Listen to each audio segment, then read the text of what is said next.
আসসালামু আলাইকুম বন্ধুরা। একটি দেশ গড়ে ওঠে মানুষের হাত ধরে, কিন্তু আজ আমরা কোথায়? হত্যা, দুর্নীতি, অন্যায় সব কিছু যেন স্বাভাবিক হয়ে গেছে। কেউ কথা বলতে পারে না, কেউ প্রতিবাদ করতে পারে না, আর যারা করে তারা হারিয়ে যাচ্ছে অন্ধকারে।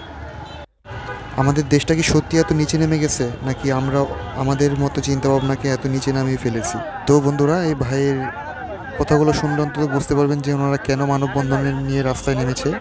তো আপনারা সম্পূর্ণ ভিডিও দেখতে থাকুন।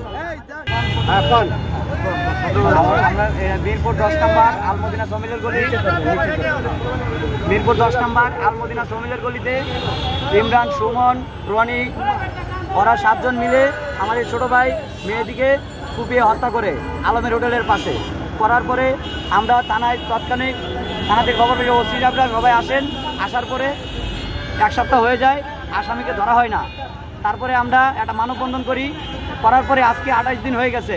মানববন্ধনে কাপুর থানার OC Taibur Rahman sir, model থানার ওসি সাজ্জাদ হোসেন রহমান স্যার, ওনারা আমাদের কাছে আইসা 7 দিনের সময় নিয়েছে। আজকে 28 দিন হয়ে গেল, এই পর্যন্ত আমাদের কোনো আসামি ধরা পড়ে নাই। শুধু একটা আসামি ধরা পড়েছে, আর মেন যে আসামিগুলো যে কোপাইছে ওই আসামি এখনও বাহিরে আছে সবাই। কারণ আমরা এটা ধরার জন্যে আমরা আজকে আবার মানববন্ধন ডাক দিছি। তবে আজকে যদি আসামি ধরার ঊর্ধ্বতন কর্মকর্তারা না আসে, বাইয়া না হয়, আমরা মানববন্ধন অব্যাহত রাখবো, চালিয়ে যাব যে পর্যন্ত। আমরা আজকে 10 নম্বর মিরপুর 10 নম্বর গোলচক্করে অংশগ্রহণ করব, অবস্থান নেব কঠোরভাবে।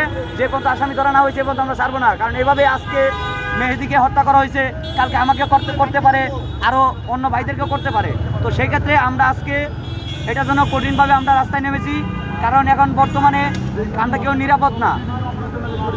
আর যেন কারো আজকে আকাশের মতো আর কারো যেন ভাই বা কারো সন্তান, কারো স্বামী এইভাবে যেন রাস্তায় কুপিয়ে হত্যা না হয়, এই জন্য আমরা আজকে মানববন্ধনে যোগ দিয়েছি। তবে আমাদের নিউজটা যদি না হয়, আসামি যদি ধরা না হয়, তাহলে আমরা আজকে রাস্তা ছাড়তেছি না। আমরা 10 নম্বর গোলচক্কর ইয়াদের বসে থাকবো।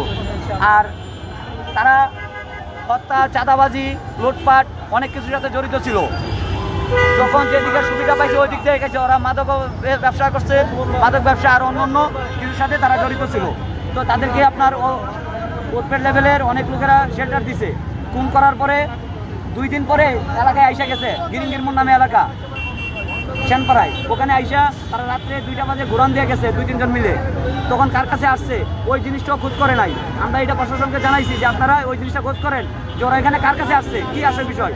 কিন্তু আমাদের আর্থিক অবস্থা দুর্বল বিধায় আমাদের মামলা এখনও চলতেছে না। তো আমরা মামলা চালার জন্যে যদি যাই হয়, আজকে আমরা রোডে নামছি, থাকবো, এবং যতক্ষণ পর্যন্ত আসামি ধরা না হয়েছে এতক্ষণ পর্যন্ত আমাদের মানববন্ধন চলবে, আমরা চালিয়ে যাবো। ঠিক আছে, ইনশাআল্লাহ আমাদের যে ভাইয়েরা আছে সবাই সাথে থাকবে।